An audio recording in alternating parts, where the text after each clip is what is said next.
जय हिंद, वंदे मातरम। दोस्तों, math one classes में आपका स्वागत है। आज क्लास 10th चैप्टर फर्स्ट है एक्सरसाइज 1.2। इससे परीक्षा में कुछ क्वेश्चन महत्वपूर्ण रहते हैं जो पूछे जाते हैं, बार बार परीक्षा में आते रहते हैं, पूछे जाते हैं। उन्हीं क्वेश्चनों को लेकर के आज हमने सोचा कि इस पे आधार पर कुछ बच्चों को समझाया जाए कि ये जो परीक्षा में महत्वपूर्ण क्वेश्चन है किस प्रकार से सॉल्व करते हैं, कैसे हल करते हैं। ठीक है, तो देखते हैं। यहाँ पर दिया गया है, सिद्ध कीजिए कि √5 एक अपरिमेय संख्या है।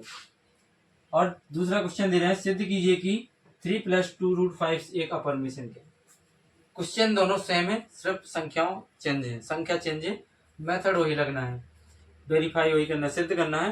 प्रूफ दैट √5 एक रेशनल नंबर या रेशनल नंबर है, ये बताना है। राइट, तो हमें क्या करना है, क्वेश्चन नंबर फर्स्ट को हल करेंगे। तो देखते हैं कि क्या होता है।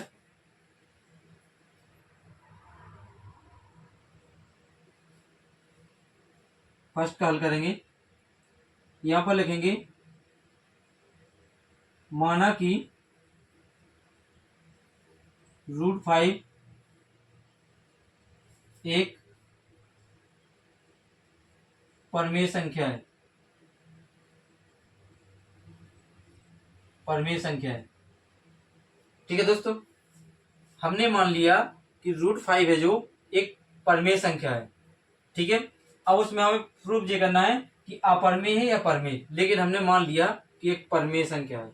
ठीक है, तो यहां लिखेंगे √5 = a/b, a/b के रूप में से लिखेंगे।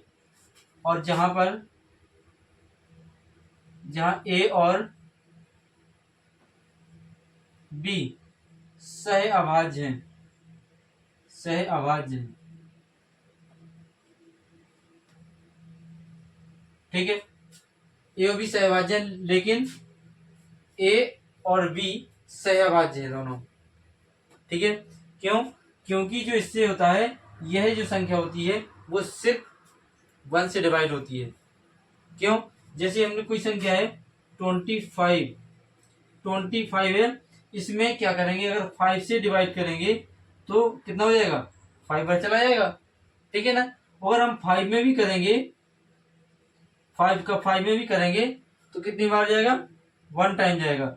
अगर कोई संख्या है, जैसे मान लीजिए √5 दिया गया है, ठीक है, तो इस प्रकार से कोई संख्या अगर उसका डिवाइड सिर्फ उसी में जा रहा है तो एक अपरिमेय संख्या होती है। ठीक है, लेकिन यहां पर दिया गया है कि बट b ≠ 0 होना चाहिए, b ≠ 0। क्यों? क्योंकि अगर b = 0 हो जाएगा तो वो इन्फिनिटी हो जाएगा, यानी अनंत हो जाएगी। राइट, तो b = 0 नहीं आता है। ठीक है, b = 0 नहीं आएगा तो अपना क्या हो जाएगा, इसमें क्लियरली आ जाएगा। राइट, अब हमें क्या करना है, जब b = 0 नहीं आएगा तो हमें इसमें क्या लिखेंगे, दोनों पक्षों का वर्ग करने पर।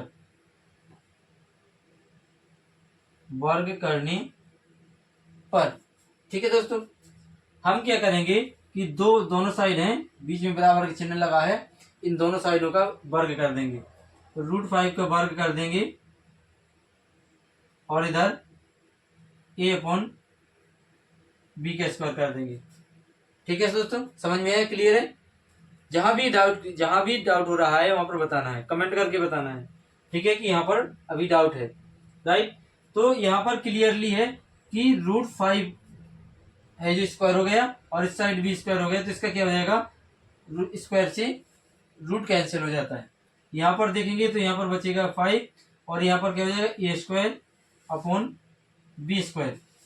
ठीक है दोस्तों, अब हमें क्या करना है, इसका त्रियक गुणा भी करा सकते हैं, ऐसे त्रियक गुणा भी करा सकते हैं और इसको क्या लग सकते हैं, या इसको वैसे लग सकते हैं।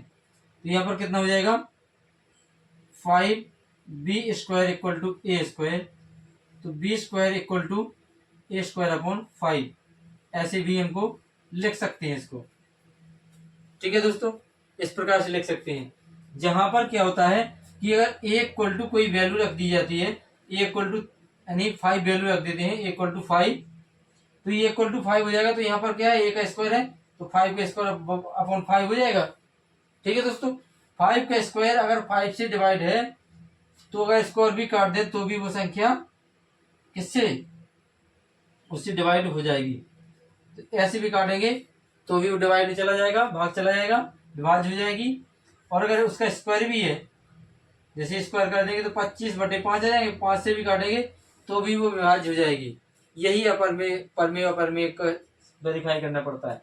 ठीक है, तो अब यहाँ पर क्या हो जाएगा, यहाँ पर जो दिया गया है तो ये कह रहा है अतः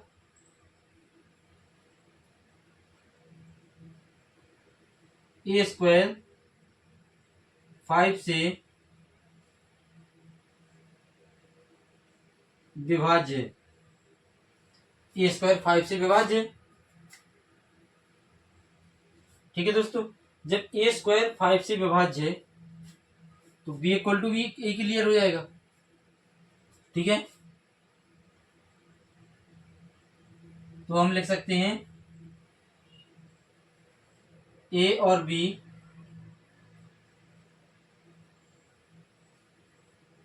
पूर्णांक हैं, अतः √5 एक अपरमेय संख्या होगी, अपरमेय संख्या होगी। ठीक है दोस्तों, √5 क्या होगी, एक अपरमेय संख्या होगी। क्लियरली हुआ। जब हमें कोई भी संख्या होती है अगर 5 से डिवाइड होता है, कोई संख्या भी होती है वो स्वयं से विभाज्य होती है। कितनी होती है, स्वयं से। जैसे √5 है। ठीक है, अब √5 को अगर हम जैसे करेंगे 3/2, एग्जाम्पल तौर पर बता रहे हैं, 3/2 है तो ये क्या है, किसी से कट रहे हैं, कोई भी इनका फैक्टर हो रहा है, नहीं हो रहा है, कोई भी किसी से भी डिवाइसिबल नहीं होगा, न विभाज्य होगा। ठीक है, अगर हम इंग्लिश में बोलेंगे, इंग्लिश में कहेंगे तो डिवाइसिबल बोलेंगे और हिंदी में बोलेंगे तो विभाज्य बोलेंगे। ठीक है, तो ये किसी से विभाज्य नहीं है तो हम क्या करेंगे, 3 से विभाज्य होगा और 2 से विभाज्य होगा। इस प्रकार की जो संख्या होती हैं वो सिर्फ अपरिमेय होती हैं। क्लियर हुआ। ठीक है, इस प्रकार की जो भी सब संख्या आती हैं वो अपरिमेय होती हैं।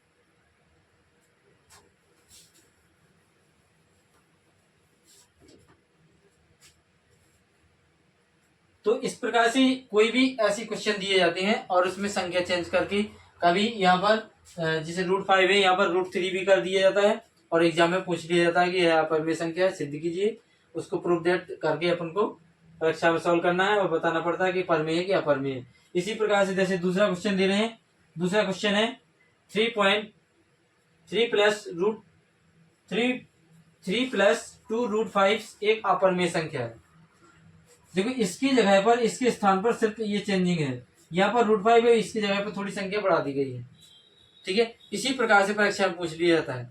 तो हम आशा करते हैं कि सेकंड क्वेश्चन का सॉल्यूशन हम जल्दी देंगे, नेक्स्ट वीडियो में देंगे, क्योंकि हम कमेंट में पूछना चाहते हैं कि पहला क्वेश्चन है जो क्लियरली समझ में आया कि नहीं है। ठीक है, और जो चैनल पे हो चैनल को सब्सक्राइब कर लें, लाइक कर लें, बेल आइकन को दबाना ना भूलें, क्योंकि आपका हमारा नोटिफिकेशन आप तक पहुंच सके।